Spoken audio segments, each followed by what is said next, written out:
आप सभी को मेरा गुड इवनिंग, जय भीम। उम्मीद करता हूं कि आप सब कोरोना के इस कठिन समय में सब सुखरूप हैं, आपके फैमिली मेम्बर सब अच्छे हैं और सब कुछ जल्दी ही नॉर्मल हो जाएगा और फिर से हम अपनी रोज़ाना की नॉर्मल ज़िंदगी शायद ये डिस्टेंस टॉकिंग से पर्सनल मीटिंग्स पे आ जाएंगे, उम्मीद करते हैं। दोस्तों, आपसे एक बार पहले मुलाकात हुई थी, मुझे बड़ा अच्छा लगा दोबारा जुड़ने में। और यदि मेरी लैंग्वेज को लेकर हिंदी या कुछ इसमें, तो आप ज़रूर मैसेज में डालिए, मैं वहाँ पे देख रहा हूँ आपका फीडबैक। पिछली बार भी मैं आपसे जब मिला था तो राष्ट्रीय शिक्षा नीति को लेकर और हमारी देश की शिक्षण व्यवस्था, इसको लेकर हमने चर्चा की थी। और अब तब जब हम मिले थे तो हमारे देश की राष्ट्रीय शिक्षा नीति का सिर्फ मसौदा आया था जो प्रस्तावित था, और बहुत सारी उसमें सूचनाएं समाज की ओर से, देश में जनता की ओर से सरकार ने मंगवाई थी। उसके बाद काफ़ी पानी बह गया गंगा पे, जैसे आप कह सकते हैं। और इस बीच जब 2019 का मसौदा आया, उसके बाद सरकार ने ये नेशनल एजुकेशन पॉलिसी फाइनल 2019 करके एक डॉक्यूमेंट जारी किया। फिर कुछ दिन बाद national education policy 2020 for circulation, ऐसा एक दस्तावेज जारी किया। और इस बीच काफ़ी कुछ चर्चाएं आती रही, खबरें आती रही, और प्राइम मिनिस्टर के साथ एक मीटिंग जो मंत्रालय की हुई थी, मानव संसाधन मंत्रालय इसका प्रमुख होता है, उसका नाम बदलकर अब शिक्षा मंत्रालय कर लिया गया है। लेकिन मानव संसाधन मंत्रालय, मानव संसाधन विकास मंत्रालय, इनकी जब प्राइम मिनिस्टर के साथ इसको लेकर चर्चा हुई थी पिछले कभी 4-6 महीने पहले, तो प्राइम मिनिस्टर साहब ने ये सुझाव दिया था, ऐसा रिपोर्टिंग है, इसका कोई प्रोसीडिंग्स कोई वेबसाइट पे कहीं नहीं है, ऐसा एक रिपोर्टिंग है कि मोदी साहब तब बोले थे कि ये शिक्षा नीति में जो प्रस्तावित बहुत सारा बदलाव है रेगुलेशन को लेकर, उसके बारे में अभी कुछ तय नहीं किया जाए कोई अभी, क्योंकि हमारे पास ऐसी कोई, ये शायद संभव नहीं हो पाएगा इतने बड़े पैमाने पे परिवर्तन रेगुलेशन में। और उसे फिर काफ़ी दिन तक ये पॉलिसी ऐसे ही अभी आ रही तभी आ रही करके इस तरह से रही। लेकिन अचानक 29 जुलाई 2020 को आनन फानन में, बड़े ही हेस्टिली कह सकते हैं, जिसकी कोई कभी कहीं खबर भी नहीं थी, इस पॉलिसी को अंतिम मंजूरी कैबिनेट की तरफ से दे दी गई। कैबिनेट की तरफ से ये अगर पॉलिसी है, अगर इसमें रेगुलेशंस इन्वॉल्व है, तो ये लोकसभा में जानी चाहिए, संसद के सामने जानी चाहिए, वहाँ चर्चा होनी चाहिए और वहाँ से इसको स्वीकृति लेनी चाहिए कानूनन। इसमें दूसरा एक मुद्दा ऐसा भी है कि शिक्षा, यह सेंट्रल और स्टेट इन दोनों गवर्नमेंट्स के कॉन्करेंट लिस्ट में आता है संविधान के अनुसार, तो अकेली केंद्र सरकार इस पर नियम नहीं बना सकती। लेकिन ये अभी चर्चा की बातें हैं, क्योंकि सरकार ने कैबिनेट स्तर पर ही इसे मंजूरी दे दी है। शायद इसका मतलब ये भी होगा कि कैबिनेट ने मंजूरी दी, अब ये संसद के पास जाएगी और आगे फिर सरकार लोगों के सामने ये खुलेगी। खैर, जो भी परिस्थिति होगी, इस पॉलिसी का ये जो इतने चरण थे, ये आज चौथा इसका दस्तावेज उपलब्ध हुआ। मसौदा 2019, फाइनल पॉलिसी 2019, फॉर सर्कुलेशन 2020, और ये अंतिम अभी स्वीकृत दस्तावेज। ये चारों इतना जो सफ़र हुआ है, इसमें करीब एक साल भर से ज़्यादा का समय गया हुआ है। वैसे तो ये पॉलिसी 2015 से बनने को आई थी। तो इस साल भर के जो ये मसौदा आने के बाद जो एक साल भर समय निकल गया, इस बीच सरकार ने जो सुझाव मांगे थे जनता से, उसमें करीब 2.25 लाख लोगों ने सुझाव दिए। हमने भी अपने स्तर पर शिक्षण संघर्ष समिति समन्वय समिति नागपुर की ओर से हमने विस्तार से मंत्रालय को, मानव संसाधन विकास मंत्री को केंद्र स्तर पर और सभी सांसदों को एक विस्तार से पत्र भेजा। अंग्रेजी ड्राफ्ट जो था मसौदे का, उसके ऊपर अंग्रेजी में उसके संदर्भ लेते हुए हमारा लेटर है, और दूसरा हिंदी ड्राफ्ट के ऊपर हिंदी ड्राफ्ट के संदर्भ लेते हुए हिंदी में हमारा लेटर गया हुआ है। बड़े दुख के साथ कहना पड़ रहा कि हमने सभी सांसदों को ये खत भेजा, लेकिन किसी भी सांसद ने उसको एक्नॉलेज भी नहीं किया। मंत्रालय से तो कोई उम्मीद है नहीं। खैर, लेकिन अगर इस पे 2-2.25 लाख लोगों ने अपने सुझाव भेजे, और निश्चित रूप से बहुत सारी आपत्तियां इस पॉलिसी की अंडरलाइनिंग प्रिंसिपल्स को लेकर रही होगी। इस पॉलिसी की जो आत्मा है, जिसको मैं कह सकता हूँ, उसको लेकर बहुत सारे रिजर्वेशंस रहे हैं और बहुत सारे लोगों ने उसके ऊपर हरकत अपनी भेजी होगी। लेकिन सरकार का ये कहना कि सभी लोगों के सुझाव को ध्यान में रखने के बाद हमने ये पॉलिसी अंतिम रूप दिया है और उसको स्वीकृति दी है, तो ये कहना पड़ेगा कि अगर इस पॉलिसी में कुछ खामियां हैं, इस पॉलिसी को लेकर लोगों के दिल में कोई डर है, और बहुत सारे लोगों के दिल में डर है, तो फिर लोगों ने अगर इसे अपने सुझावों में विरोध नहीं किया, इसको स्वीकृति दे दी, तो फिर मैं तो ये कह सकता हूँ कि हमारी जनता, हम अपने ही पैरों पर कुल्हाड़ी मारने के लिए माहिर हो गए इतने दिनों के शासन में। इस पॉलिसी में इसके एक हमने जो ड्राफ्ट पॉलिसी आई थी, उस पर हमने करीब 10 ऐसे निकाले थे मुद्दे, जिसमें हमें लगता है कि ये इस पॉलिसी का आत्मा है। क्या थे मुद्दे? एक था कि पूरी तरह से इन शिक्षा संस्थानों को स्वायत्तता दे दी जाए, पूरी तरह से। उन्हें फी निर्धारण की स्वायत्तता हो, उन्हें पाठ्यक्रम तय करने की स्वायत्तता हो, सिलेबस जिसको कहते हैं, और एडमिनिस्ट्रेटिव उनको पूरी तरह से छूट हो। ये ड्राफ्ट में भी था, ये बाकी जो पॉलिसी डॉक्यूमेंट्स आए थे उसमें भी था, और अंतिम पॉलिसी में भी ये है। दूसरा, इस पॉलिसी में खर्चे को लेकर, एक्सपेंडिचर ऑन एजुकेशन को लेकर सरकार का ये कहना था कि फिलॉन्थ्रोपिस्ट्स को, जिनको कहते हैं कि परोपकारी संस्थाएं, दान दाता संस्थाएं, उन लोगों को बड़े पैमाने पर शिक्षण व्यवस्था में एंट्री दी जाए और उन्हें, उनके संस्थानों को भी पूरी छूट दे दी जाए। तो ये उसके ऊपर थोड़ी सा जो स्ट्रेस था, वो बाद की जो पॉलिसी डॉक्यूमेंट्स आए थे फाइनल और फॉर सर्कुलेशन, उसमें उसके ऊपर थोड़ा टोन डाउन किया गया था। लेकिन अंतिम पॉलिसी में फिर से पूरी तरह से फिलॉन्थ्रोपिस्ट के ऊपर निर्भर होना चाहिए, यह बात कही गई है। पढ़ाने की, पाठ्यक्रम की जो स्वायत्तता होगी, स्वातंत्र्य होगा, उसमें हम कैसे पढ़ाई करेंगे, पढ़ाएंगे, कितना किसी को और कैसे पढ़ाएंगे, इसका स्वातंत्र्य शिक्षकों को रहेगा।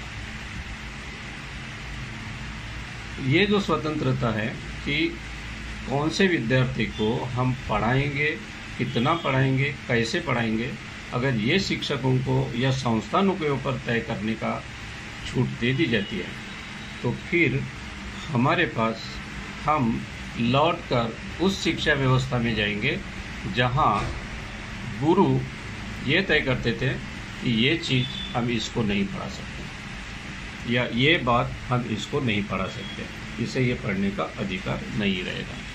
आप समझ गए कि मैं किस तरह की शिक्षा व्यवस्था पे, पद्धति पे जाने की ये बात करती है ये पॉलिसी।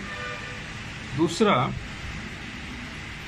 चौथा इसमें एक प्रावधान ऐसा है कि समाज सेवक और मार्गदर्शक, मैं आपको इस, हमारे पास समय कम है, मैं शॉर्ट में आपको मूल इस पॉलिसी की आत्मा क्या है ये बताने की कोशिश करूँगा और कुछ उसमें से किस तरह से विकृत एक पॉलिसी हमारे सामने आएगी, शिक्षण व्यवस्था आएगी, इसके ऊपर आप चिंतन कर सकते, विचार कर सकते, आपको समझ में आ जाएगा। सोशल वर्कर और मार्गदर्शक या काउंसलर्स की एक समानांतर व्यवस्था की एक बात कही गई है इस पॉलिसी में, अंतिम पॉलिसी में।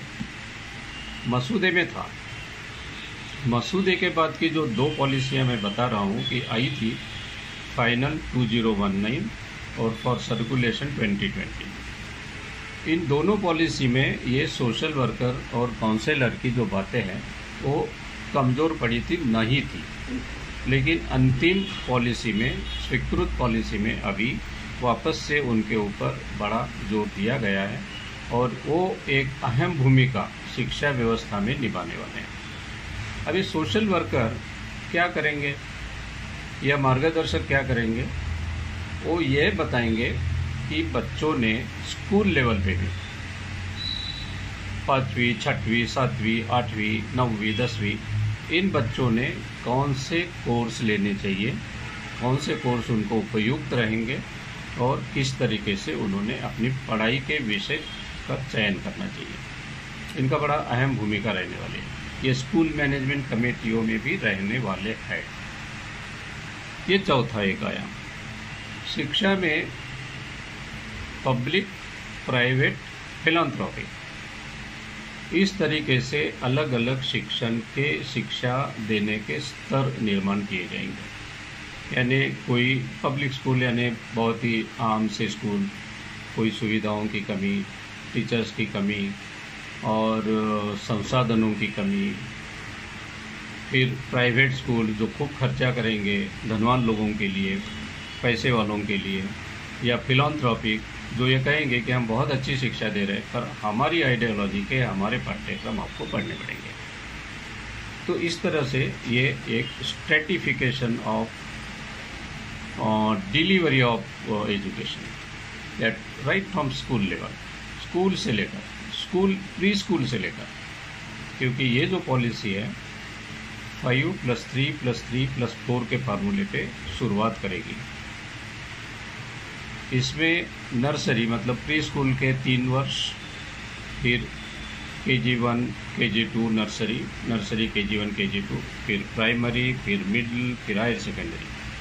तो ये जो 5+3+3+4 ये कितने साल हो गए, 15 साल का जो ये कोर्स है, इसमें 12वीं तक के वर्ग कवर हैं और 12वीं तक पढ़ाई के लिए पूरा जो है स्वायत्तता इन संस्थानों के पास रहेगी। पाठ्यक्रम को लेकर आप ये जानिए, इसका कनेक्टिंग द डॉट्स आप अपने दिमाग में, जब मेरी बात चल रही है और आप सुन रहे हैं तो ये डॉट्स कनेक्ट करते रहिएगा, तब आप समझ में आ जाएगा कि इसका किस तरीके से ये एक दूसरे से जुड़े हैं। पहली बात हुई है कि सभी को ऑटोनॉमी रहेगी, फी निर्धारण की रहेगी, पाठ्यक्रम की रहेगी, प्रशासन की रहेगी। तो शिक्षा संस्थान किसी के निगरानी में, किसी के कंट्रोल में नहीं है।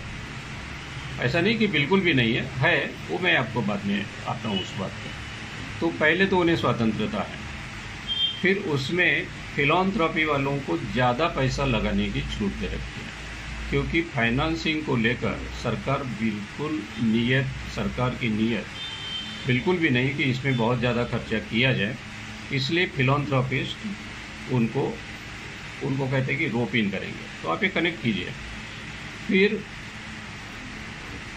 पढ़ाने के जो तरीके होंगे, पेडागॉजी जिसको कह सकते हैं, इसको लेकर पूरी स्वायत्तता रहेगी कि किस तरह से वो पढ़ाएंगे। उसमें सोशल वर्कर्स और काउंसलर्स इन्फ्लुएंस करेंगे। अलग अलग स्कूल डिलीवरी, एजुकेशन डिलीवरी के अलग अलग मॉडल्स होंगे। उसमें ऊपर नीचे डिस्क्रिमिनेशन के लिए बहुत स्कोप रहेगा, भेदभाव के लिए स्कोप रहेगा, और सरकार उसे ये कहेगी कि भाई आप जो अफोर्ड करते वहाँ पढ़िए, वी कांट। तो स्तरीकरण रहेगा। पाठ्यक्रम में किसी तरीके का भी हार्ड एंड फास्ट सेपरेशन नहीं रहेगा। पाठ्यक्रम की स्वायत्तता होना अलग है, और सरकार ने यह बात की स्वीकृति देना कि कोई भी सेपरेशन हार्ड एंड फास्ट नहीं होगा। मसलन कि आर्ट्स वाला साइंस ले सकेगा, साइंस वाला कॉमर्स ले सकेगा, उसका लॉ ले सकेगा, हॉबीज़ ले सकेगा। और आज जो बच्चे पढ़ाई करते हैं उनको म्यूजिक हो गया, डांस हो गया, पेंटिंग हो गया, फिजिकल ट्रेनिंग हो गई, या वुड वर्क हो गया, या क्ले आर्ट हो गया, ये सब हॉबीज़ में आता है। फोटोग्राफी हो गया, ये सब हॉबीज़ में पढ़ाया जाता है, और है बच्चे कर सकते हैं, और ये पढ़ाना भी चाहिए। लेकिन अब सरकार ये कहती है कि ये जितनी भी हॉबीज़ है, चाहे गेम्स हो, स्पोर्ट्स हो, म्यूजिक हो, डांस हो, व्हाटएवर, जो भी हॉबीज़ है वो क्यूरिकुलर के सब्जेक्ट्स करके पढ़ाए जाएंगे, और बच्चों को ये आज़ादी रहेगी कि वो कोई भी विषय चुनकर अपना 10वीं, 11वीं, 12वीं ग्रेजुएशन कर सकता है। अब अगर मिट्टी के बर्तन बनाने की विद्या लेकर कोई 12वीं हो जाता है और उसके साथ कोई छुटपुट और भी सब्जेक्ट ले लेता है, पेंटिंग ले लेता है, ये ले लेता है, वो ले लेता है, तो कितने बच्चे हायर एजुकेशन के लिए साइंस स्ट्रीम में या लॉ स्ट्रीम में या ह्यूमैनिटीज़ में भी जा सकेंगे। अगर ये फाउंडेशन लेवल का, मिडिल स्कूल का, स्कूल लेवल के एजुकेशन को इस तरीके से हम ट्राइबलाइज करेंगे, इस तरीके से हम उसको भ्रामक बना देंगे कि बच्चे कुछ भी पढ़ लें, हाँ ठीक है आपको 11वीं हो जाओगे, 8वीं हो जाओगे, 10वीं हो जाएगा, तो फिर बच्चों को ये इसका सीरियसनेस और इस सब्जेक्ट में जो एक कहते हैं कि एक्सलेंस आनी चाहिए किसी भी विषय में आगे पढ़ने के लिए, जो फाउंडेशन क्रिएट होना चाहिए, स्ट्रॉन्ग बेसिस, वो कैसे तय होगा। ये एक व्यवस्था इसमें कर डाली। फिर आगे चलकर सरकार की ये नीति कहती है कि जो छोटे छोटे स्कूल है, कम अटेंडेंस वाले हैं, वो व्यवहार्य नहीं है, और संसाधन का सही इस्तेमाल करने के लिए उसका पूलिंग होना जरूरी है। मतलब वो एक जगह 10 खिलौने अगर आंगनवाड़ी को या प्री स्कूल में चाहिए, तो वो कहीं एक कॉम्प्लेक्स में रख देंगे, और उनको थोड़े दिन यहाँ, थोड़े दिन वहाँ, थोड़े दिन वहाँ, या टीचर को भी एक कॉम्प्लेक्स में ला के रख देंगे। फिर उसको बोलेंगे आप वहाँ पढ़ाने जाइए, आज कल वहाँ जाइए, परसों वहाँ जाइए। तो उसके लिए फिर वो स्कूल कॉम्प्लेक्स बनेंगे या SEZ बनेंगे, स्पेशल एजुकेशन जोन, एक नया मॉडल। इस नए मॉडल में ये बिल्कुल भी स्पष्ट नहीं है कि वो संसाधन अगर वहाँ जाते हैं, एक जगह करते हैं, तो वो किस एरिया में होंगे। वो तालुका लेवल पे होंगे, ग्राम लेवल पे तो संभव नहीं है। अगर कॉम्प्लेक्स बनना है और छोटी स्कूल्स गांव में नहीं चल सकती, तो अगर कॉम्प्लेक्स बनाने पड़े तो इसका मतलब वो इतनी दूर होंगे कि बच्चों को वहाँ पढ़ने जाने के लिए क्या सुविधा होगी, क्या वो जा सकेंगे। पूरी इस राष्ट्रीय शिक्षा नीति में, चाहे वो 19 का मसौदा हो, चाहे बीच में आए हुए ड्राफ्ट हो, या चाहे अंतिम ये जो स्वीकृत पॉलिसी है, यहाँ इस पूरी पॉलिसी में कहीं पर भी इस बात का जिक्र नहीं है कि छोटे बच्चों के लिए स्कूल का अंतर, घर से स्कूल का अंतर कितना होना चाहिए, उसके क्या मानक हो। और उस मानक को रखते हुए स्कूल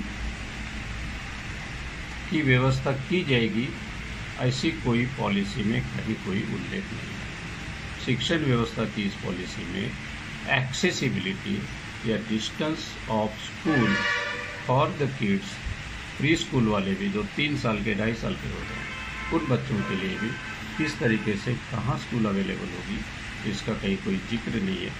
जिक्र है तो सिर्फ ये है कि आंगनवाड़ियाँ जो है उनको मजबूत करेंगे, स्कूलों में प्री स्कूल रहेगा वो उनको मजबूत करेंगे, लेकिन स्कूल कॉम्प्लेक्स अगर बनाए जाते हैं और आंगनवाड़ियों को भी इस तरीके से उनके साथ जोड़ दिया जाता है, तो बच्चों को एक्सेसिबिलिटी का क्या मानक रहेंगे, क्या पैमाने रहेंगे, इसका कहीं कोई इस पॉलिसी में उल्लेख नहीं है। एक 8वां डॉट आप कनेक्ट कीजिए कि बच्चों को छात्रवृत्ति, फाइनेंशियल एड के बगैर हमारी 90% जनता पढ़ नहीं सकती। कुछ ना कुछ तरीके से उनको फाइनेंशियल एड की ज़रूरत पड़ेगी, और जो अभी तक सरकारें छात्रवृत्ति के माध्यम से देती है, लेकिन इस पॉलिसी में छात्रवृत्ति को लेकर केवल लफ्फाजी की है, और जो एक प्रावधान की बात अगर करें पूरी पॉलिसी में, पॉलिसी डिसीजन की, तो 3 लाइन में एक पैराग्राफ लिया गया है कि छात्रवृत्ति नेशनल स्कॉलरशिप पोर्टल के माध्यम से सभी को दी जाएगी। लेकिन ये नेशनल स्कॉलरशिप पोर्टल क्या होगा, कैसा होगा, सिंगल विंडो कंसेप्ट में रहेगा, लेकिन ये कहाँ होगा, कैसे होगा, कौन मैनेज करेगा, और पूरे देश में ये शिष्यवृत्ति वितरण का काम संभाल पाएगा भी क्या। मतलब ये कि छात्रवृत्ति की जो व्यवस्था अभी है उसे और भी ज़्यादा से ज़्यादा जटिल बनाया। आरक्षण को लेकर 2019 के मसौदे में सिर्फ एक बार उसका जिक्र आया था, और उसमें ये लिखा था कि पब्लिक और private HEI higher education institutions will not be bound to provide reservations, ना दिया जाए, आरक्षण ना दिया जाए, इस तरीके से उस पर उसका जिक्र है।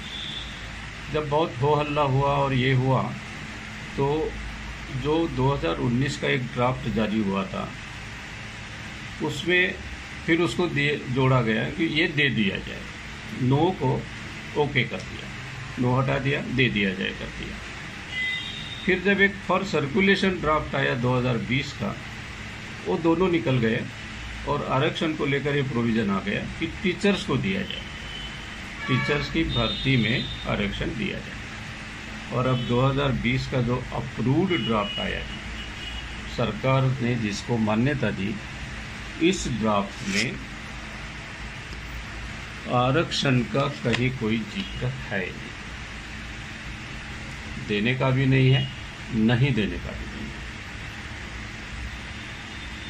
यानी इस शिक्षा नीति को माने तो आरक्षण शिक्षण व्यवस्था में अभी लागू नहीं रहेगा। सभी ये शिक्षण के जो ये नीति के जो ड्राफ्ट आई या फाइनल भी आई, इसमें महिलाओं के शिक्षण को लेकर ज़रूर कुछ बातें, एक 1.5 पेज का ड्राफ्ट चैप्टर बनाया गया है, लेकिन अंडरटोन उसका कुछ इस तरह है कि महिलाएं भारतीय संस्कृति के अनुसार ये शिक्षा नीति होगी और इसको बढ़ावा दिया जाएगा, और महिलाओं का रोल आप समझ सकते हैं कि भारतीय संस्कृति के हिसाब से उनका रोल, उनको किस तरीके से, किस तरह के लिबरल आर्ट्स में, किस तरह के हॉबीज़ के क्लासेज में जोड़कर उनकी शिक्षा दी जाएगी। उच्च शिक्षा के लिए शायद उनकी प्राथमिकता शायद ही ना हो। तो ये कुल 10 ऐसे मुद्दे हैं जिनके ऊपर हमने अपनी आपत्ति भेजी थी, और जो मसूदे के एक अंडरलाइंग प्रिंसिपल्स थे, और जो सभी ड्राफ्ट्स में अभी तक जितने भी दस्तावेज जारी हुए, जो अंतिम दस्तावेज आया उसमें भी इन 10 मुद्दों को लेकर स्थिति वैसे के वैसे ही बनी। शिक्षा नीति 29 जुलाई को मंजूर हुई। 5 अगस्त को भगवान श्री राम का राम मंदिर का अयोध्या में शिलान्यास हुआ। ये शायद बड़ा योगायोग होगा, लेकिन बात ऐसी है कि 29 जुलाई को जब ये पॉलिसी मंजूर हुई तो केवल इसके कुछ सैलेंट फीचर्स जो लुभावने मुद्दे थे उसको ही मीडिया को दिया गया। मीडिया इसमें 2-3 दिन उलझी रही, खूब इसको सिर पे लेके मीडिया ने बहुत ऐसी हवा फैलाई कि ये शिक्षा नीति जो है ये पूरे देश का काया पलट कर देगी और इस नीति के हिसाब से इस देश में सही मायने में राम राज्य आने वाला है, जिसका शिलान्यास बाद में 5 अगस्त को हुआ। और 5 अगस्त के पहले 1-2-3 दिन पहले से और बाद में पूरा मीडिया पे वापस से राम मंदिर पे आ गया। अब अगर राम मंदिर आ रहा तो ये 10 मुद्दे हम कह सकते कि ये रावण के 10 सिर हैं। हालांकि मैं रावण को बहुत ही प्रामाणिक शासक मानता हूँ, बहुत ही विद्वान शासक मानता हूँ, लेकिन चूँकि अब रामायण की बात चल रही, राम राज्य की बातें चल रही, तो फिर ये रावण के 10 सिर हैं, जिनको अगर एक साथ जोड़ के देखा जाए तो वो इस तरह विकराल राक्षसी रूप लेगा, जैसी कल्पना बनाई जाती है राक्षस की, ऐसा विकराल राक्षसी रूप ले लेगा कि ये शिक्षा नीति 85% आम जनता को आगे की किसी भी तरक्की से पूरी तरह से बंदिश कर देगा। और ये पॉलिसी केवल policy for elites, education only for elites, बड़े प्रस्तापित पैसे वाले जो लोग हैं वही इस पॉलिसी के अंतर्गत शिक्षा, अच्छी शिक्षा ले सकेंगे। बाकी लोगों के लिए आपको फिर वही है कि आप लिबरल आर्ट्स के नाम पर आपके पारंपरिक आपकी जो प्रोफेशंस है, बढ़ई का बेटा है तो बढ़ई में बहुत अच्छा रहेगा, वो वुड वर्क में बहुत अच्छा काम कर लेगा तो वो पढ़ ले, उसी में उसकी ज़िंदगी बना ले, उसको रोज़गार भी मिल जाएगा। और इस तरीके से ये समझा कर इसका ये जो सोशल वर्कर्स है, काउंसलर्स के नाम पे एक बहुत बड़ी फौज जो छूटने वाली है इस शिक्षा नीति के अंतर्गत, वह ये सुनिश्चित कर लेंगे कि जो प्रोफेशनल स्किल्स रखने वाले, जो पारंपरिक स्किल्स रखने वाले जो लोग हैं, उनके फैमिलीज जैसे हम लोग शिक्षा में आए, शिक्षा नीति के ऊपर टिप्पणी कर रहे हैं, चर्चा कर रहे हैं, ये लोग ये इस काबिल ना बने और इनके पुरखों ने जो काम किए हैं, इनके पारिवारिक जो इनके प्रोफेशंस रहे हैं, वो प्रोफेशंस इनको स्कूल समय से ही इनको पढ़ाना शुरू करें। इसके ऊपर उनके ऊपर जोर डाला जाए और उनको ये बताया जाए कि आप इसमें माहिर हो सकते हैं और यही आपके लिए भविष्य के लिए अच्छा है। इसके अंतर्गत आपको रोज़गार भी मिल जाएगा, क्योंकि फिलॉन्थ्रोपिस्ट है। तो फिलॉन्थ्रोपिस्ट यानी आप हम जो छुटपुट दान देते वो नहीं होते। इन बड़ी इन्वेस्टमेंट्स के लिए फिलॉन्थ्रोपिस्ट आर ऑलवेज कॉरपोरेट हाउसेज, और कॉरपोरेट हाउसेज जब फिलॉन्थ्रोपी के नाम पे पैसा लगाएंगे तो आप और हम ये समझ सकते हैं कि वो उनकी नीति और उनकी प्रायोरिटीज़ क्या होगी। तो इस पॉलिसी में ये अगर 10 रावण के सिर हम जोड़ के देख लेते हैं तो हम देखते हैं कि ये पॉलिसी एक राक्षस के रूप में हमारे सामने उपस्थित हुई है। सरकार इस शिक्षा नीति पे कुछ भी खर्चा नहीं करना चाहती। हम ये क्यों कह रहे हैं? सरकार ने पहली पॉलिसी में ये प्रपोजल किया था कि 6% ऑफ जीडीपी, जो शुरू की पॉलिसी से 6% जीडीपी का सरकार शिक्षा पे खर्चा करे। कस्तूरी रंगन साहब की कमेटी ने थोड़ा ज़्यादा दिमाग दौड़ाया और किसी ने उनको शायद ये समझाने की कोशिश की कि सरकार जो खर्चा करती है गवर्नमेंट एक्सपेंडिचर, वो शिक्षा पर जो खर्चा होता वो गवर्नमेंट एक्सपेंडिचर का 10% हो रहा है। तो क्यों न हम इसे 20% तक करने का सुझाव दें। उससे ये होगा क्या कि 10% जो खर्चा सरकार करती है out of its own expenditure शिक्षा के ऊपर, जो 10% होता है, it happens to be 3% of GDP, equivalent to 3% of GDP. अगर 10% खर्चा 3% ऑफ जीडीपी हो जाता है तो 20% करने से 6% हो जाएगा। इस तरीके से थोड़ी चालाकी से ये सुझाव देने की कोशिश की, उसका बड़े ज़ोर से विरोध हुआ और ये सरकार के ध्यान में लाया गया कि 10% सरकारी खर्च का 20% करने से जीडीपी का 6% नहीं होगा। वो इसलिए कि जीडीपी ये बढ़ते रहती है, जबकि सरकारी खर्चा ये फाइनेंशियल प्रूडेंस के नाम पे और वैसे भी खर्चा कम होना चाहिए सरकार का, इसलिए सरकार अपने खर्चों पे नियंत्रण रखती है और उसे कम से कम रखने की कोशिश करती है। अगर उसका 10% या 20% हम करने की सोचें तो शिक्षा के ऊपर सरकार का खर्चा सिर्फ 3 या 4% ऑफ जीडीपी ही बना रहेगा। वो 20% भी हो जाएगा, 25% भी हो जाएगा तो भी जीडीपी के 6% तक नहीं जा सकेगा। अब सरकार ने क्या किया है कि ये इससे बचने के लिए इस पॉलिसी में ये मान्य कर लिया कि हम सरकार जो है 6% ऑफ जीडीपी खर्चा करेगी। लेकिन वो कब तक करेगी इसका कोई भी प्रावधान या कोई भी जिक्र इस पॉलिसी में नहीं है, और करेगी भी।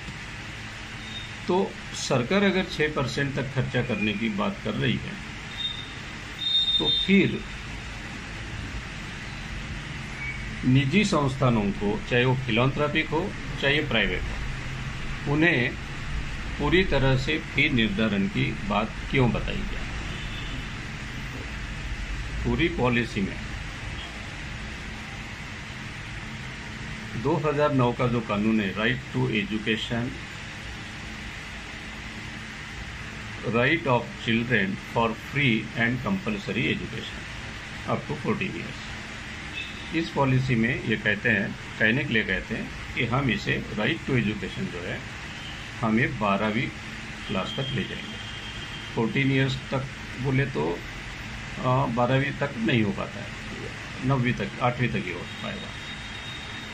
तो हमें 12वीं तक राइट टू एजुकेशन का हमें एक्सटेंड करेंगे। और पूरी पॉलिसी में ये right of the children for free and compulsory education अगर ये करना है तो सरकार को क्या करना पड़ेगा कि सरकार को इनकी सब बच्चों की फी माफ़ करनी पड़ेगी और इनको ये सुनिश्चित करना पड़ेगा, चाहे प्राइवेट हो, चाहे फिलैंथ्रोपिक हो, चाहे पब्लिक स्कूल हो, सरकारी स्कूल हो, उनको किसी तरह की कोई फीस नहीं लगेगी। लेकिन सरकार पूरी पॉलिसी में ये कहीं पर भी इसका जिक्र नहीं करती है। इस तरीके से हम फ्री एजुकेशन देंगे। उल्टा प्रोविजन से ये कहते हैं कि जो भी फीस निर्धारण होगा ये संस्थानों को, स्कूल मैनेजमेंट्स को यह बताने की कोशिश की जाएगी। We will have to trust, ये शब्द है कि we will have to trust the managements that they don't exploit the parents and students। वह फी निर्धारण में ये जिसे कह सकते हैं कि रीजनेबलनेस रखेंगे और बच्चों के ऊपर ज़्यादा फीस का बर्डन नहीं डालेंगे। सरकार ये कोशिश करेगी, उनको कन्विंस करने की कोशिश करेगी कि वह संस्थान, प्राइवेट मैनेजमेंट्स, वह ज़्यादा से ज़्यादा बच्चों को फ्री शिफ्ट दे, स्कॉलरशिप दे, फी वेवर दे। फी वेवर कौन देगा? स्कॉलरशिप्स कौन देगा? मैनेजमेंट देगी, स्कूल वाले। अगर वो फ्री वेवर देते हैं कुछ भी बच्चों को, चाहे SC ST के हो, चाहे माइनॉरिटीज़ के हो, चाहे गरीब लोगों के, उनके बच्चों को अगर वो फ्री वेवर देते हैं या स्कॉलरशिप्स देते हैं कुछ बच्चों को, तो आप सोचिए कि उनका जो फी का बाकी लोगों के ऊपर जो फी है वो उसका लोड बाकी बच्चों के ऊपर जाने वाला है। क्योंकि सरकार ये भी कहती है इसी पॉलिसी में कि उनको इतनी फीस लगाने की ज़रूर छूट दी जाएगी ताकि उनके खर्चे निकल सके, so that they recover their cost. अगर वो अपनी कॉस्ट रिकवर करते हैं उसके हिसाब से फ़ी निर्धारण करते हैं और कुछ बच्चों को फ्रीशिप भी देते हैं, स्कॉलरशिप भी देते हैं, तो फिर उनको क्या करना होगा कि जिनको फ्रीशिप नहीं देते, जिनको स्कॉलरशिप नहीं दे पाते, उनको ज़्यादा फीस लगानी होगी। यानी 6% जो सरकार कहती है कि हम खर्चा करेंगे, उसमें से ये फ़ी वेवर या एजुकेशन ट्यूशन फ़ी जो है बच्चों की वो नहीं है, क्योंकि सरकार कहती है वो संस्थान अपने हिसाब से वसूल कर ले, अपनी कॉस्ट वसूल कर ले। हायर एजुकेशन में भी ये है। अब फिर अगर उनको पूरी स्वायत्तता दी जाए तो सरकार क्या करेगी?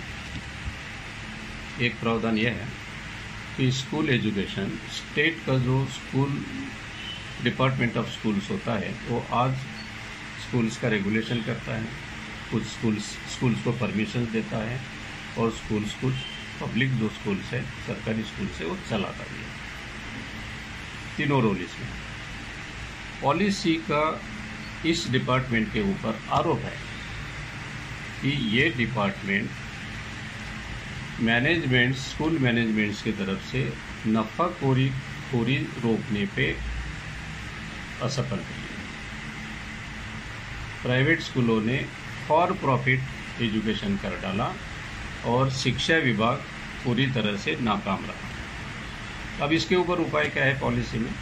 पॉलिसी कहती है इसलिए शिक्षा विभाग को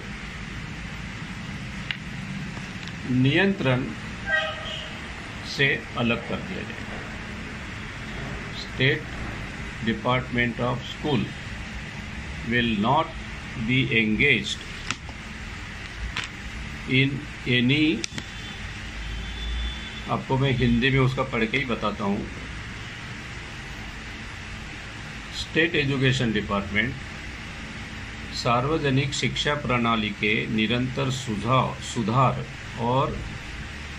सुधार के लिए समग्र निगरानी और नीति निर्धारण करेगी। नीति निर्धारण करेगी, लेकिन वह स्कूल्स, उनका कोई रोल नहीं रहेगा स्कूल्स को सैंक्शन देने के लिए, स्कूल्स चलाने में और स्कूल्स की रेगुलेशन में। तो रेगुलेशन कौन करेगा? जो ये शिक्षण संस्था है वो सेल्फ रेगुलेटेड रहेगी। स्टेट एजुकेशन डिपार्टमेंट फेल हो गया नफाखोरी रोकने के लिए। अब उसके ऊपर सरकारी इस नीति का उपाय क्या है कि कोई निगरानी नहीं होगी, वो सेल्फ रेगुलेटेड रहेंगे और उनका सेल्फ रेगुलेशन को मॉनिटर करना है कि वो सेल्फ रेगुलेटेड है लेकिन कुछ नियमों का पालन कर रहे हैं। अगर ये तय करना है तो नियम बनाने के लिए एक नया प्राधिकरण बनेगा जो कहलाएगा स्टेट स्कूल स्टैंडर्ड्स अथॉरिटी। ये सिर्फ स्टैंडर्ड्स तय करेंगे कि ऐसा कमरा हो, वो इतनी जगह हो, ये हो। उसमें भी बहुत लिबरल कर रखा है कि बहुत ज़्यादा टाइट बट लाइट रेगुलेशन नीति कहती है। तो खाली मानक स्टैंडर्ड्स सरकार तय करेगी, बाकी स्कूल मैनेजमेंट चाहे वो प्राइवेट हो, चाहे सरकारी हो, चाहे फिलॉन्थ्रोपी, वो पूरी तरह से स्वायत्त रहेगी उनके ऊपर सेल्फ रेगुलेशन का ही नियंत्रण रहेगा और कोई नियंत्रण नहीं रहेगा। अब आप सोच सकते हैं कि सभी तरह के जो 10 रावण के सिर को फ्री करने के बाद उनको सेल्फ रेगुलेशन में हमने डाल दिया, तो परिस्थिति शिक्षा व्यवस्था की, स्कूली शिक्षा व्यवस्था की परिस्थिति क्या हो। और इस लिहाज से आप कल्पना कर सकते हैं कि सामान्य आदमी, चाहे वह किसी भी जाति धर्म का हो, वह इस शिक्षा नीति के तहत किस क्वालिटी की शिक्षा ले पाएगा, और अगर उसे क्वालिटी चाहिए तो फिर उसे फाइनेंस कौन करेगा, क्योंकि शिक्षा इस नीति के हिसाब से एक उपभोक्ता की वस्तु बन गई है। शिक्षा एक उपभोक्ता वस्तु बन गई है। जिसके पास पैसा है वो उसमें भी वैराइटीज रहेगी, और उस वैरायटी जो आपका स्टैंडर्ड है उस वैरायटी में आप पैसा फेंको, तमाशा देखो। जो हम कहते हैं या जो शिक्षा क्षेत्र में जो एक्सपर्ट्स हैं, और किसी भी देश की अगर तरक्की के लिए कहे तो अगर मेरिट उभार कराना है, किसी की प्रतिभा को उभारना है, तो पहले हमें ये देखना पड़ेगा, ये सुविधा उपलब्ध करानी पड़ेगी उसे, एक तरह की सेम क्वालिटी, समान सेम शिक्षा ये पहले उपलब्ध की जाए। जिसका जो टैलेंट होगा वो अपने आप निखर कर ऊपर आएगा। जब स्कूल में ये इस तरीके से छन कर जाएंगे बच्चे, तब जाके हायर एजुकेशन के लिए निकलेंगे। लेकिन आप अगर प्री स्कूल में ही ये फिल्टर आउट कर देते हैं बच्चे,